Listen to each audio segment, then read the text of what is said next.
Welcome to the MarcWes Sports Podcast.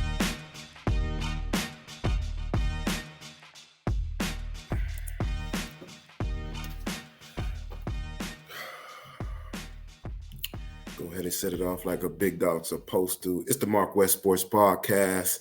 I'm your host, Wesley Pierre, a.k.a. Westradamus, and you know we got to give you this sports talk from a Miami-Dade County perspective. We have our other hosts on site, handling the Canes, handling this high school football showdown that should be happening, I think, today and tomorrow. You got Chaminade, and you also got Central, two powerhouses that's going to go ahead and go head-to-head in trash pile. Crazy. I wish I could be there, but unfortunately, I got to handle little man, and not just that.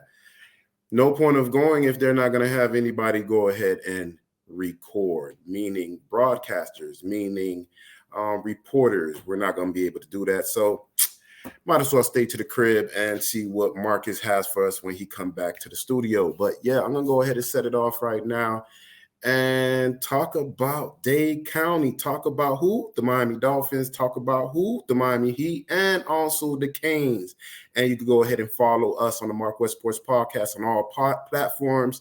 You also could go ahead and follow Marcus on canescounty.com for exclusive content on the Canes if you want.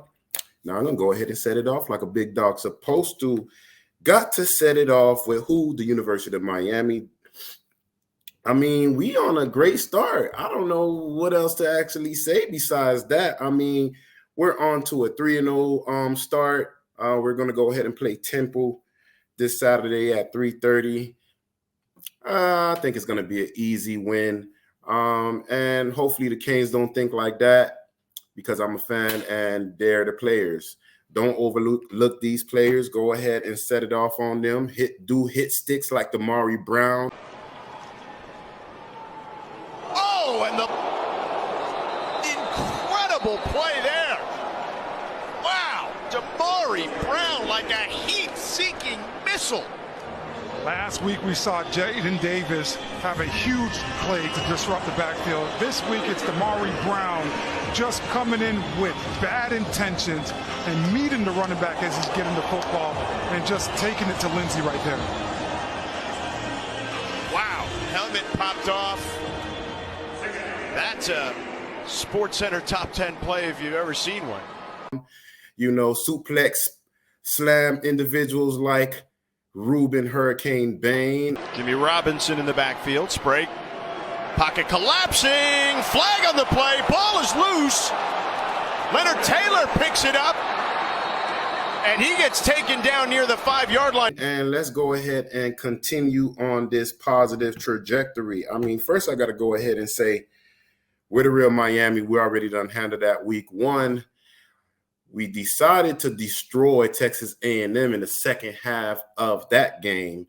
We had some individuals, the coach, complaining, and that's the typical thing that you get from people that play the University of Miami or the Miami Dolphins and so on and so on. I mean, that hit that Damari Brown gave against that running back in Bethune was like, yo, boy, you taking me back to Madden when you do a hit stick, the screen shake. Oh, and the incredible play there.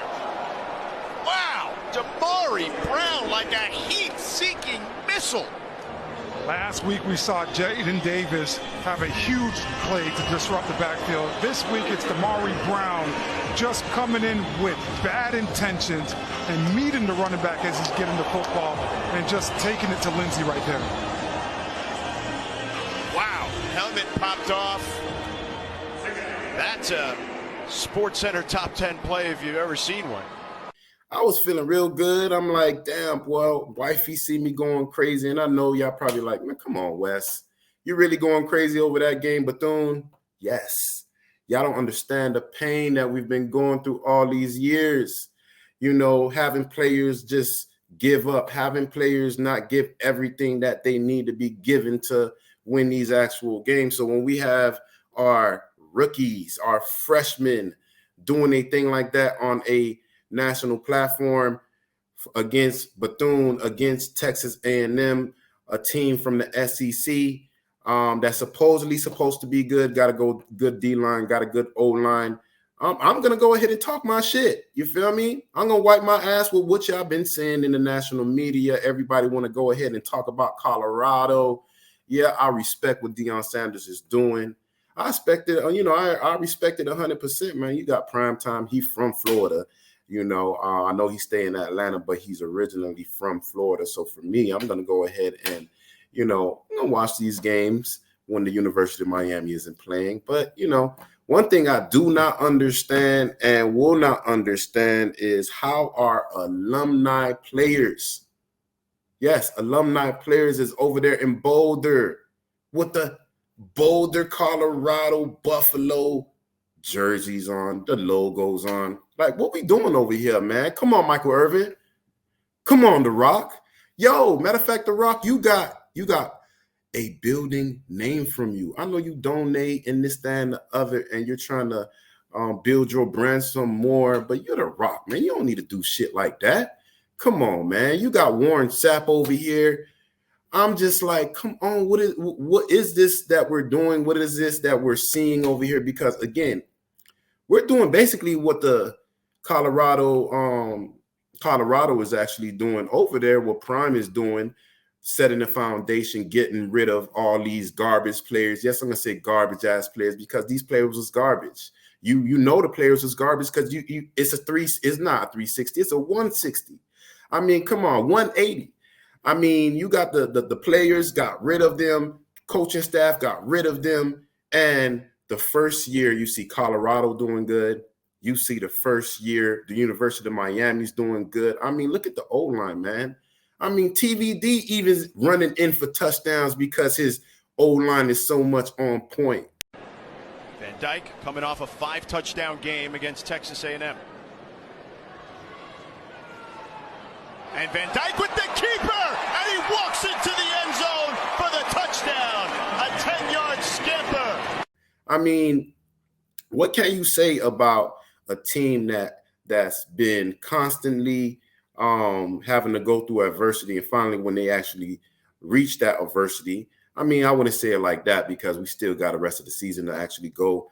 But come on, man, we need to go ahead and do what we need to do, and that's what we're doing right now. Where whoever's in front of us, Miami of Ohio, Texas A&M, SEC team, or Bethune-Cookman, HBCU, look, your job is to win the game. Like Herm Edwards said, we played to win the game, and that's exactly what Mario Cristobal is actually doing. But I do not understand how our former players have a big platform, and I'm yet to see him praising the University of Miami. You over here parading with Deion Sanders, prime time. Like, I understand probably Michael Irvin.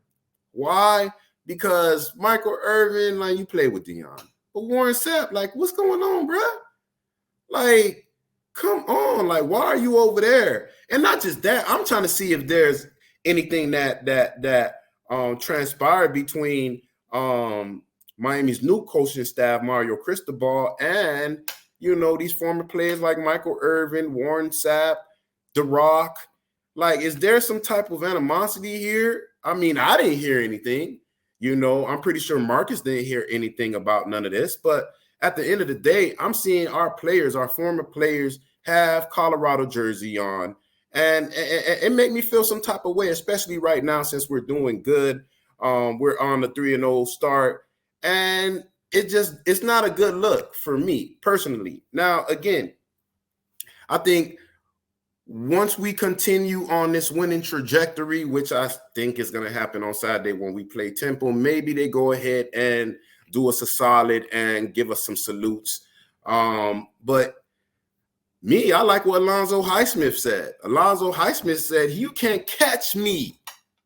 You can't catch me wearing a Colorado jersey. I understand, I respect Deion and what he's doing, but you can't catch me doing that. And I respect that 100%. And for me, I've never seen a University of Miami former player have on another college football team's jersey on. Probably unless you got the maybe a player, legacy kid, your kid go to Alabama, or you go to a certain team, maybe understandable. Family comes first.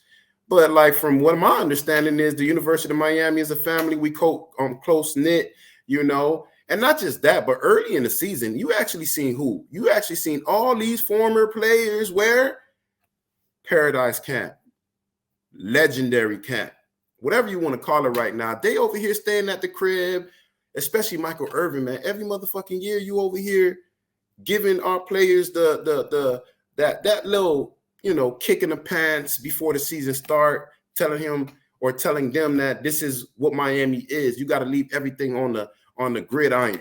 And for me to see you over there, you got a platform with Skip Bayless, even though I don't think a lot of people want to go ahead and watch Skip Bayless right now. It's you, Keyshawn, and you got Richard Sherman. But, like, I'm not hearing you talk about us. I watch you all the time, and it's not just me that feels some type of way. Man, I was listening to the Joe Rose show this morning, 5:60 QAM, and they were saying the same thing. And I love Hollywood because Hollywood be giving it to him raw and uncut, just like the dope back in the G, raw and uncut. He's giving it to you raw, and he's basically showing you and telling you what everybody is actually feeling. And he has a local platform. So when you got people like Michael Irvin, The Rock, when you got Warren Sapp, over there, and they're not giving us no praise, is what matter of fact, you should be over there wearing the jersey anyway. You want to go ahead and help these players, go right ahead, but still have that you on your body somewhere, a hat, a jersey, something, So for me to see you guys, not really saluting, not praising the University of Miami in the time where we actually need you right now, recruiting, they already done stole Kamani McLean. I don't like saying his name over here on the MarcWes Sports Podcast because I didn't like the way he left us on red 2 times when it came to signing with Colorado. If you want to go over there, it's all good. But how you did us, how you did the crib, I don't respect that shit. I don't care you a kid. It don't make no sense. That's not how we built in the 305, Kings County. That's not how we're built. We're built keeping it 1K with motherfuckers. And I didn't like that, but what I do like that your ass is on the bench. Yeah, motherfucker. I like you're on the bench. And, Travis Hunter injured right now. So what's going to happen right now? Are you going to go ahead and finally play? I seen you on the bench recently. It looked like you was kind of mad or pissed off. And I like to see that, especially when we were mad and pissed off. I thought you was going to stay to the crib, And I also seen you was on a one-on-one drill with somebody, and it looked like you need to hit the weight room, my boy. Sorry, Marcus is not here to kind of, be politically correct. So I'm going to give it to you how Wester John is going to go ahead and give it to you. I love to see that you're still skinny as fuck. I love to see that. Yeah, you a 5-star. You should be playing. You should be playing. You see all the other people that decided to come to Miami, they're playing. You see the 4 horsemen we got back there, 4 running backs, 9 carries each, or 8 carries. We're spreading it out. We're really keeping it 100. Yes, we're really keeping it 100 with the players that's coming over here. We tell y'all show us that y'all got what it takes to actually play, then you're gonna play.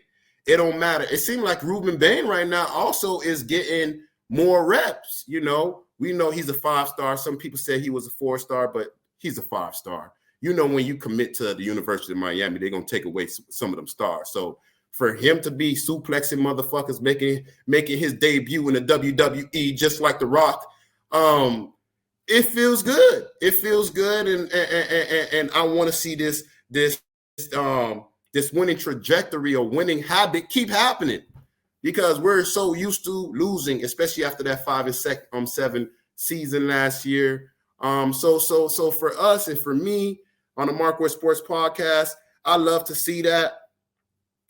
Also, let me just go ahead and try to chime in on the game real quick. I think it's going to be a blowout. I don't know if it's going to be so much of a blowout like what we did to Bethune, but I really have a good feeling that it's going to be close to, if not better, than what we've seen in Bethune. Because again, like me, and all other Canes fans really know, we know that when you play mediocre individuals, sometimes, you know, the master of the media is not going to really give you that praise. Even though, like I said, we mudded, gutted, and slutted Texas A&M. And the funny thing is, 2 of them scores when we played Texas A&M shouldn't have been there. We had that pump block early on, and, you know, we also had another turnover where they basically was in, Miami territory, probably a 20-yard line or something like that, and they actually scored. So the score doesn't show how we dominated against Texas A&M.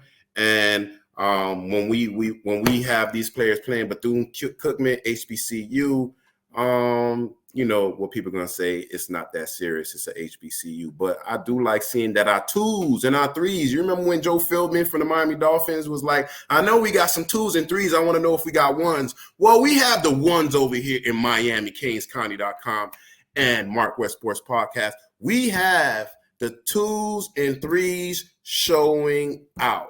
What I really want to see is Robbie. You know, I want to see Robbie do his thing.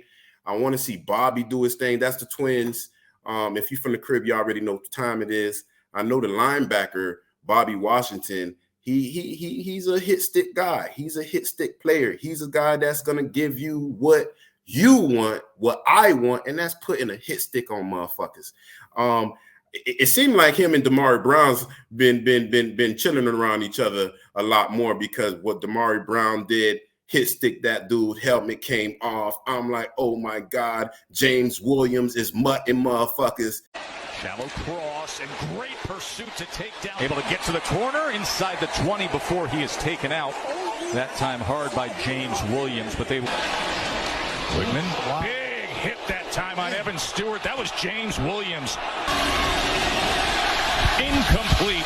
You know, giving it to him raw and uncut, hitting them. They trying to throw penalties on people, on James Williams, and guess what? They have to pick up the flag because he's hitting with the shoulder. So again, it's just showing you that the players that normally had penalties these last few years didn't have the discipline. Speaking on James Williams, getting penalties here, there, everywhere. Him with the new coaching staff, he's listening.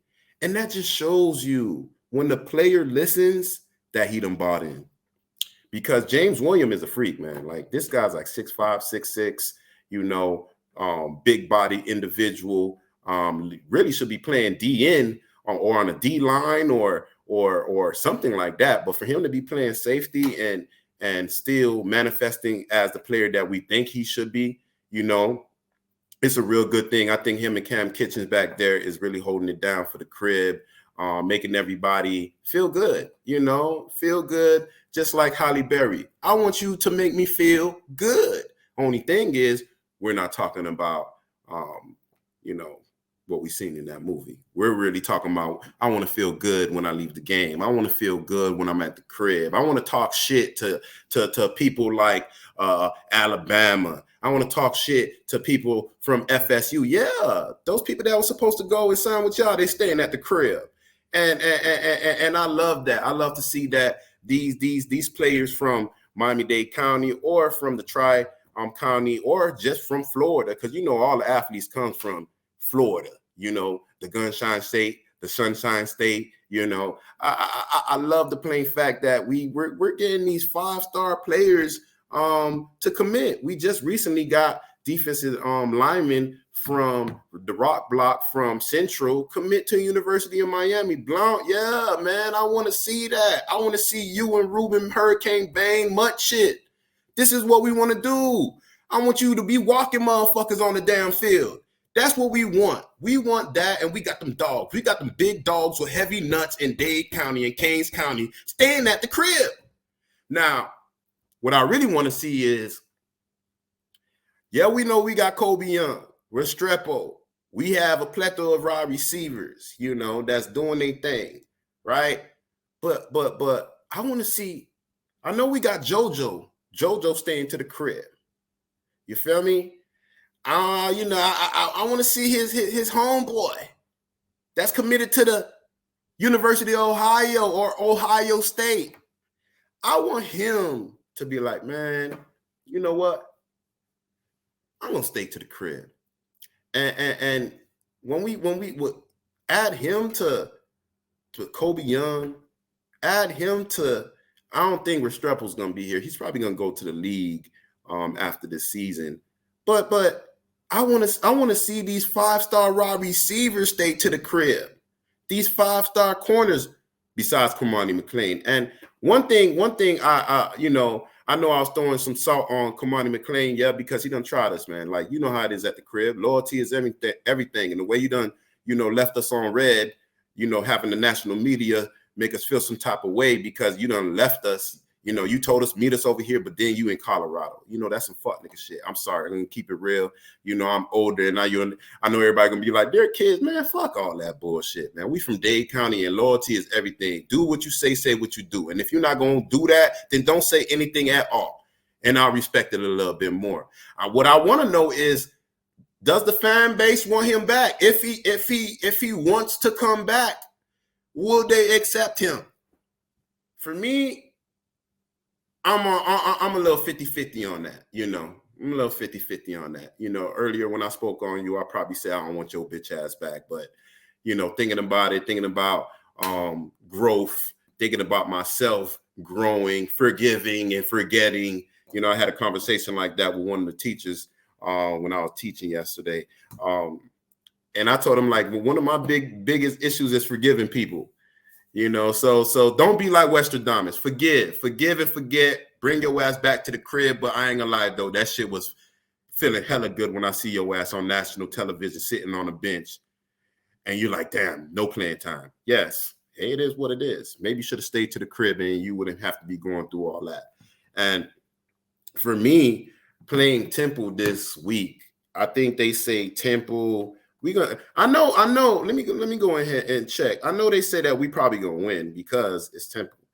But what I really want to know is like how Temple is looking, because people like us, we ain't fucking with no Temple. Where they at? Where they standing? Oh, y'all 94th. This is FBS rankings. They got Temple ranked 94th in points, and they got the Canes 11th, which is good. 44.7. Yes, that's a dub for me. You got Temple 64 in points allowed. Miami 25th for points allowed.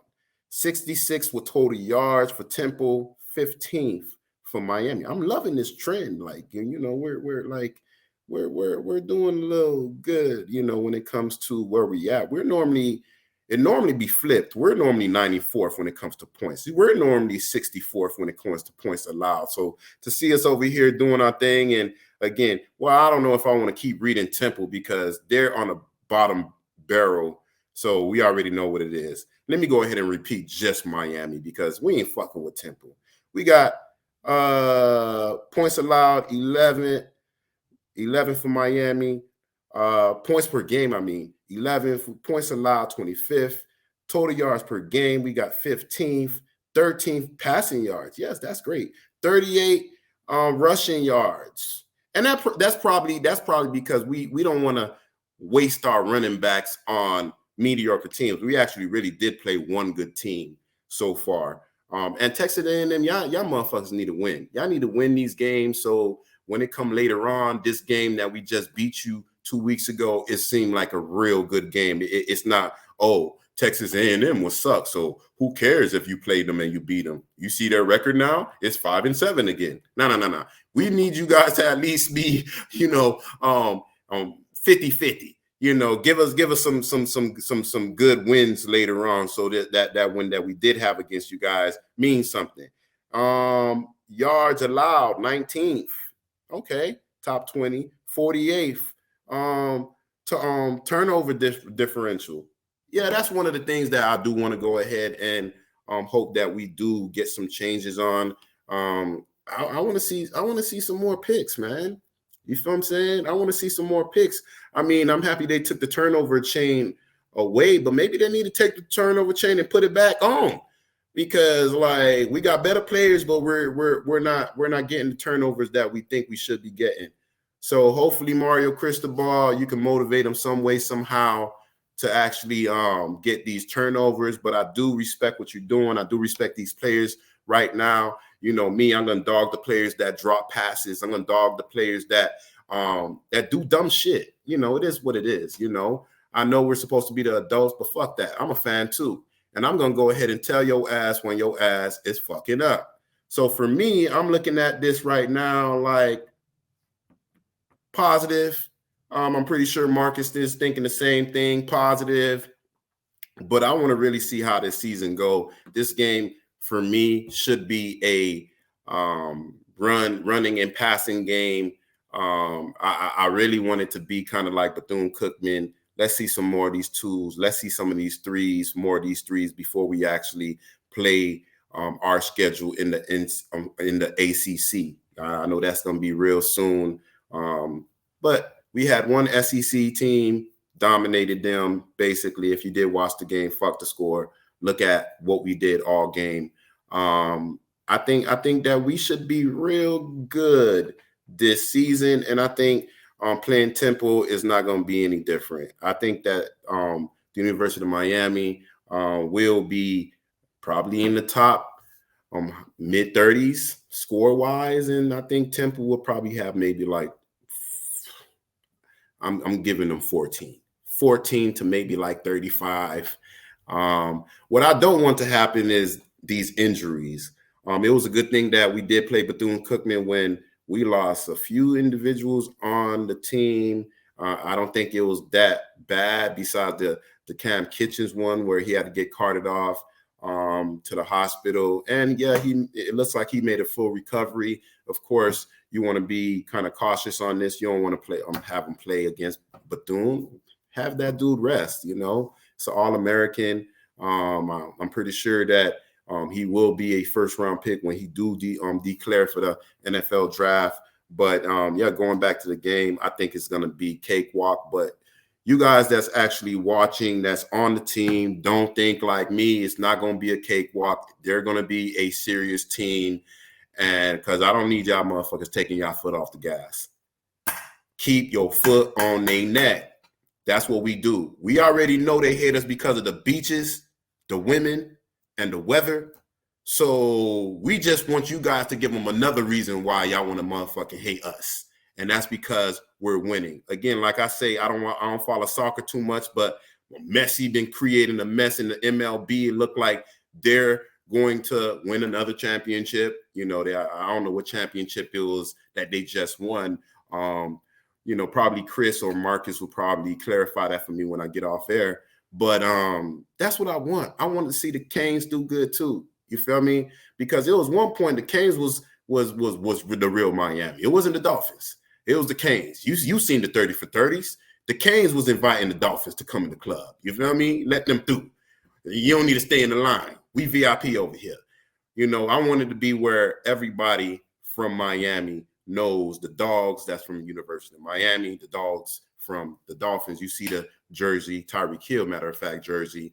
And that's what we want to see. You know, it's a football town. Yeah, you know, I'm fucking with the Heat.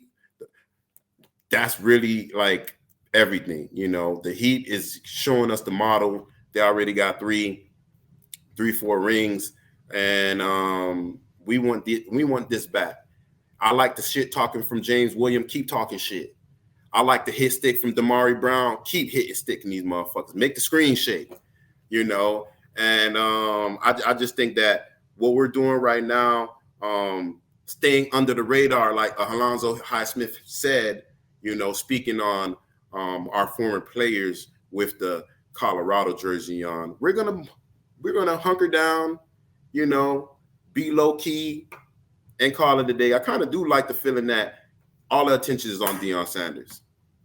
None of the attention is on Miami. It's normally the other way around, but it is what it is. But hey, y'all players, man, look at yourself a little bit, man. Look at yourself a little bit and be like, damn, I scream Canes. I throw up the U all this time, and look what I'm doing. Yeah, I want to support my brother in prime, Deion Sanders, head coach prime time, coach prime.